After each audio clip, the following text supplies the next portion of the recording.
Guys আজকে বহুদিন পরে আমি গেলাম একটু মাতার বাড়ি দর্শন করতে, মানে মেন উপরে তো উঠতেছিলাম, শুধু নিচের জায়গাটা ঘুরে দেখলাম। এত সুন্দর করছে গাইস, মানে কোয়ার মতন না, এত সুন্দর করছে। তোমরা যদি এই মাতার বাড়ির পুরো ভিডিওটা চাও তাহলে আমার কমেন্ট বক্সে হ্যাশট্যাগ মাতার বাড়ি কমেন্ট করে যাও, তাইলে আমি পুরা ভিডিওটা নিয়ে আমো মাতার বাড়ির একবারে এ টু জেড সবখান পুরাটা ঘুরে এসে আমি দেখাম মাতার বাড়ির পুরোটা। আর গাইস কথা এদিকে শেষ না, কাহিনীর ভিতরে একটু টুইস্ট আছে। তোমরা যদি এই ভিডিওটার ভিতরে 1000 লাইক করতে পারো, তারপরে প্রচুর পরিমাণে শেয়ার করতে, তোমরা যদি ওই কাজটা কইরা দেখাইতে পারো, তাইলে আমি কইতেছি পুরা ভিডিওটা আমি লই আমো মাতার বাড়ি ফুল ব্লগ লই আমো, পুরা চাইরোদিক ঘুরে ঘুরে আমি দেখামো তোমরা।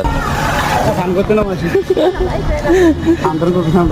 সান্তার করে এসে কালকে আমো আবার আজ সান্তার করতে পরীক্ষা দিয়ে আমো কালকা 3টা তো লাগবে বেটা কালকে সানসান সান্তার করে আইতাম লোক স্নান করে চল গান চলে তারা কালকে গাইস সান করে